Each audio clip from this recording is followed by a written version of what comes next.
नमस्कार। जैसा कि आपको पता होगा, कल 13 जून शनिवार को एक हादसा हो गया है और ये जो जहाज़ हादसे में शिकार हुआ है इसका नाम है AN-32, जो एंटोनोवा कंपनी ने बनाया है, जो रूसी कंपनी है, ठीक। और इस हादसे में हमारे 5 जवान जो है कि शहीद हो गए हैं, जिनके प्रति हमारी विनम्र श्रद्धांजलि है। इसमें एक जो पायलट है, सह पायलट है, वो गंभीर रूप से घायल हो गए, जिनका इलाज चल रहा है। इस जहाज़ में टोटल 6 लोग जो है कि सवार थे। ये जहाज़ कल जो है उड़ा था असम में जोरहाट एयर बेस से उड़ा था, एयरफोर्स स्टेशन से उड़ा था और ये जा रहा था चाबुआ एयरफोर्स स्टेशन पर, जहाँ पर ये लैंडिंग भी हो गया। लैंडिंग की अनुमति मांगी गई और ये लैंडिंग भी हो गया। लैंडिंग के वक्त कर इसका रनवे होता है, उस पर फिसल गया और रनवे पे फिसलने के बाद ये दूसरे रनवे पे चला गया, जहाँ पर ये करके क्रैश हो गया। क्या हो गया? क्रैश हो गया। और क्रैश इतना दर्दनाक बुरी तरीके से हुआ है कि ये 2 हिस्से में टूट गया है। कितने हिस्से में टूट गया है? 2 हिस्से में। अगर आप देखेंगे तो जहाज़ आपका क्या हो गया है, यहाँ पर टूट गया है 2 हिस्से में। यहाँ से क्या हो गया, जहाज़ टूट गया है और टूटने की वजह से हमारे 5 जो कि जहाज़, जो देश के जो अमूल्य करके रत्न थे, जो कि बहुत मुश्किल से कोई एक व्यक्ति जो है कि एयरफोर्स में पायलट बनता है, तो 5 के 5 की जो जवान थे वो क्या हो गए, शहीद हो गए, ठीक है ना। और एक व्यक्ति गंभीर रूप से घायल हो गया है। आइए इस जहाज़ के बारे में थोड़ा सा पढ़ते हैं कि क्यों हमारे लिए इतना महत्वपूर्ण है कि आज भी भारतीय वायुसेना इसका यूज करती है और इसको रिप्लेस नहीं कर पा रही है, ठीक है। और क्या भविष्य में इसका रिप्लेसमेंट कर पाएगी, आइए इसके बारे में थोड़ा सा जानकारी लेते हैं। आइए इस जहाज़ के पहले बारे में समझ लेते हैं। अगर इस जहाज़ की बात करें तो इसकी लंबाई कितनी है, और इस जहाज़ की बात करें तो इसकी लंबाई कितनी है, तो इसकी लंबाई है 23.8 मीटर, 23.8 मीटर इसकी टोटल लेंथ है। अगर बात करें इसके विंग्स की, तो इसके विंग्स की लंबाई कितनी है, तो इसके विंग्स की लंबाई है 29 मीटर है। अगर बात करें हम इसके स्पीड की, कि इसकी स्पीड कितनी है, तो इसकी स्पीड कितनी है, 530 किलोमीटर प्रति घंटा, ठीक है ना। अगर बात करें इसके रेंज की, कि इसकी रेंज कितनी है, तो इसकी रेंज एक बार में उड़ती है तो कितना किलोमीटर चलती है, ये 2500 किलोमीटर तक रेंज है इसका। अगर बात करें कि ये जहाज़ वज़न कितना उठा सकती है, तो ये जहाज़ कह रहा है कि 7.5 टन का वज़न यह पेलोड करके के साथ ये उड़ सकती है। अगर बात करें कि इसमें एक साथ कितने व्यक्ति बैठ सकते हैं, तो इसमें 40 से 50 करके सैनिक बैठ सकते हैं। अब इसमें जो इंजन हमारा लगा हुआ, अगर बात करें तो ये कह रहे कि 2 इसमें इंजन लगे हुए हैं। पहला ये इंजन है, ये दूसरा इंजन है, और इसमें इस इंजन का नाम क्या है, turbo prop. 2 turbo prop engine लगे हुए हैं। ये तो रह गए इसके स्पेसिफिकेशन के बारे में। अब आइए समझते हैं। बात है 1980 के समय की, जब भारतीय वायुसेना को एक ऐसे जहाज़ की ज़रूरत थी जो कि भारत के दुर्गम इलाकों तक, जो पहाड़ियाँ हैं, जो ऊंची पहाड़ियाँ हैं, वहाँ तक वो राशद वगैरह पहुंचा सके, सैनिक सहायता कर सके। क्योंकि वहाँ पर हमेशा जो है कि लैंडस्लाइड होता है, भूमि करे की सरक जाती है, मिट्टी सरक जाती है, जिससे सड़कें क्या होती है, बाधित हो जाती हैं। तो आप गाड़ी से या करके कोई जानवर के माध्यम से भी करके, कोई जो मालवाहक जानवर खच्चर वगैरह होते हैं, उसके माध्यम से भी आप वहाँ तक नहीं पहुँच सकते हैं। उन दुर्गम स्थानों तक जाने के लिए भारतीय वायुसेना को एक ऐसे जहाज़ की ज़रूरत थी जो उन दुर्गम करके स्थानों पर उड़ान भर सके, क्योंकि वहाँ की भौगोलिक स्थिति थोड़ी अजीब होती है। अजीब कैसे होती है, तो वहाँ पर हवा क्या होती है कि हवा बहुत पतली होती है। हवा पतली होने से उसमें ऑक्सीजन की मात्रा बहुत कम होगी, और ऑक्सीजन की मात्रा कम होने से इंजन को जो है कि थर्स्ट जो है कि बहुत कम मिलेगा। इंजन को थर्स्ट कम मिलने से कोई भी जहाज़ ऊपर उठना क्या होगा, उसके लिए पॉसिबल नहीं होगा, या रन करना पॉसिबल नहीं होगा। इसलिए सब तरह की जहाज़ें उन इलाकों में नहीं उड़ पाती हैं।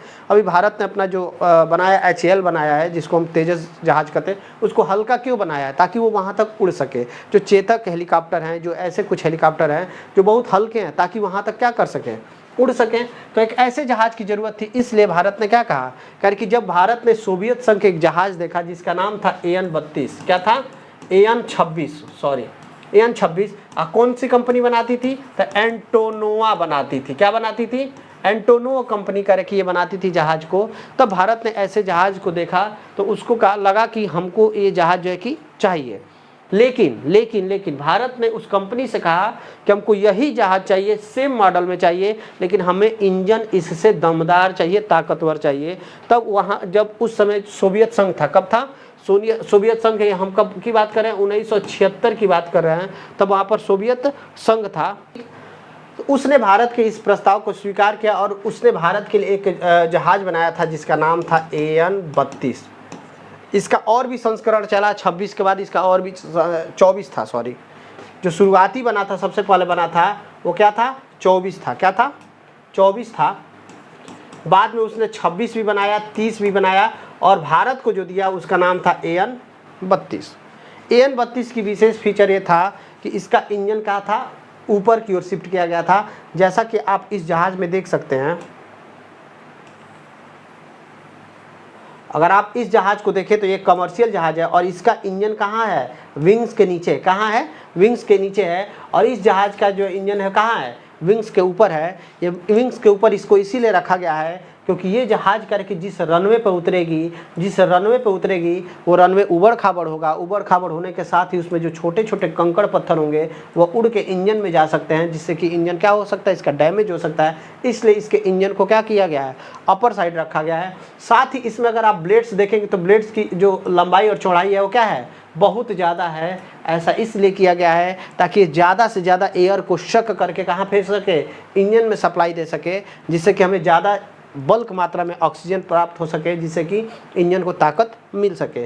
तो इस जहाज़ को बनाने का यही मेन पर्पज़ यही था कि हम ऐसे दुर्गम इलाकों में उड़ान भर सकें जहां जनरली कोई जहाज़ उड़ नहीं सकती है। और बखूबी करके इस जहाज़ ने अपने उस कर की वादे को निभाया भी, और ये लगभग भारत का तब से सेवा कर रहा है। और 2-4 अगर हादसों की बात कर दें, अगर लगभग 18 हादसे हो चुके हैं, लेकिन इस जहाज़ ने जो अब तक काम किया है वह किसी भी जहाज़ के लिए संभव नहीं है। इसलिए भारतीय वायुसेना का इसका रीढ़ का, भारतीय वायुसेना की रीढ़ की हड्डी कहा जाता है, या इसको कहिए तो इसको करके वर्क हॉर्स कहा जाता है। ठीक है ना, भारतीय वायुसेना के लिए बहुत ही महत्वपूर्ण जहाज़ रहा है। लेकिन कुछ ऐसे हादसे हो जाते हैं, ये जहाज़ बूढ़ा हो चुका है मान लीजिए, तो समय इसका हर चीज़ का, एक टेक्नोलॉजी का, एक मशीन का भी क्या होता है, उम्र होता है। और चूंकि जो रूस और यूक्रेन में युद्ध चल रहा है उसकी वजह से हम इस जहाज़ को क्या कर सकते हैं, मॉडिफाई नहीं कर पा रहे हैं। 2009 में यूक्रेन के साथ भारत का डील हुआ था कि कुछ स्पेयर पार्ट अगर यूक्रेन दे दे तो भारत इसे भारत में ही करके कानपुर में इसको क्या कर सकता है, चेंज करके इसको मॉडिफाई कर सकता है। लेकिन रूस यूक्रेन जो युद्ध हुआ है उसकी वजह से इसके बाद के जो स्पेयर पार्ट हैं वो आना बंद हो चुके हैं। इसलिए हम जहाज़ को क्या कर सकते हैं, मॉडिफाई नहीं कर सकते हैं, जिस वजह से जहाज़ क्या हो रहा है, कभी कभी इसका नेविगेशन सिस्टम ख़राब हो जाता है, कभी कभी इसमें रडार काम करना बंद कर देता है, और कभी लैंडिंग सिस्टम में इशू आती है, जैसा कि आप देखें तो कल का जो लैंडिंग इशू हुआ है। आइए इसको आगे जानते हैं। सबसे पहले इसका हादसा 2009 में हुआ था, जब ये 13 लोग को लेकर उड़ान भरा था और अरुणाचल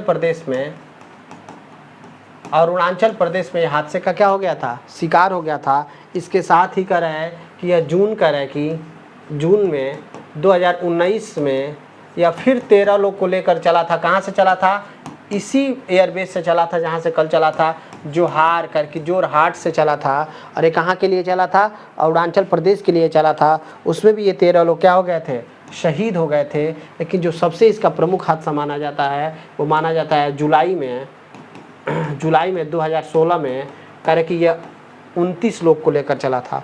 कितने लोग को लेकर चला था, 29 लोग को लेकर चला था ये। और ये कहाँ से चला था, चेन्नई से चला था। कहाँ के लिए चला था, बंगाल के लिए चला था। और यह बंगाल में ही इसका रडार काम करना, नेविगेशन सिस्टम काम करना क्या कर दिया था, बंद कर दिया था, जिसके वजह से इस जहाज़ को बहुत ढूंढा गया लेकिन नहीं मिला। भारत सरकार का लगभग अब तक का सबसे बड़ा करके ऑपरेशन रहा है जो समुद्र में किसी वस्तु को खोजने के लिए। तो लगभग ये जहाज़ कर कि 2016 के बाद से ये जहाज़ भारत को मिला, 2024 में मिला। ठीक है ना, जनवरी 2024 में मिला। कहाँ मिला, जनवरी 2024 में मिला। और समुद्र में लगभग 3.5 किलोमीटर की गहराई में मिला, जहाँ पर ये माना गया कि कोई भी व्यक्ति जिंदा बचा नहीं हो सकता है। इतने गहराई में कोई भी व्यक्ति का बचना संभव नहीं है। तो कुछ ऐसे हादसे हुए हैं जो कह रहे कि इस जहाज़ पर प्रश्न चिन्ह खड़े करते हैं कि क्या हम आगे भविष्य में इसका यूज कर सकते हैं। अब तक तो इसका प्रदर्शन बहुत शानदार रहा है। अगर कह रहे कि 2-4 हादसे अगर हुए हैं तो वो इसलिए हुए हैं क्योंकि हम समय पर इसका स्पेयर पार्ट नहीं बदल पाते हैं, या ये विदेशी कंपनियों के बने हुए जहाज़ होते हैं तो टाइम से हमें इसका पार्ट्स वगैरह नहीं मिल पाते हैं, जिसकी वजह से जहाज़ें क्या करती हैं, अच्छे से समय के साथ ढल नहीं पाती हैं, साथ नहीं दे पाती हमारा। लेकिन भारतीय करके वायुसेना ने इसके जगह पर एक नया जहाज़ जिसको हम C करके 295 कहते हैं या करके हरकुलस विमान कहते हैं, ठीक है ना, उसका तृतीय श्रेणी करके भारत के करके टाटा कंपनी से मिलकर कानपुर में बनाना शुरू कर दिया है। और जल्द ही आप देखेंगे कि इस विमान की जगह उन विमानों का हम यूज करेंगे, ठीक है ना। ये भारतीय विमान कह रहे कि भारत में जब 2004 में सुनामी आया था उसमें भी इसने बहुत प्रमुखता से करके अपना अभियान किया था। चाहे अफगानिस्तान या पाकिस्तान में भूकंप की बात हो तब भी ये हमेशा तत्परता से खड़ा रहा है। भारत के किसी भी भौगोलिक स्थिति में अगर कोई दुर्गम स्थान पर जाना हो तो विमान ही करके फर्स्ट चॉइस रहता है भारतीय वायुसेना का, ठीक है ना। ये भारतीय वायुसेना के लिए सामान वगैरह ले जाने के अलावा ही करके अन्य काम भी करके करने में बहुत सक्षम होता है। जैसे बाढ़ में करके, सुनामी में, या कोई ऐसा हादसा हो जाए, आग लग जाए कहीं जंगल वगैरह में, तो वहाँ ये कर सकता है। ये मल्टीपर्पज़ विमान है। मल्टीपर्पज़ विमान मतलब कि ये सैनिकों को भी ले जा सकता है, राहत सामग्री को भी ले जा सकता है, ये पानी गिरा करके कहीं आग जंगल को भी बुझा सकता है, या करके सुनामी वगैरह में ये लोगों को क्या कर सकता है, उठा सकता है लोगों को। इसी के साथ ही करके आज का हमारा वीडियो समाप्त हुआ है। जय हिंद, जय भारत।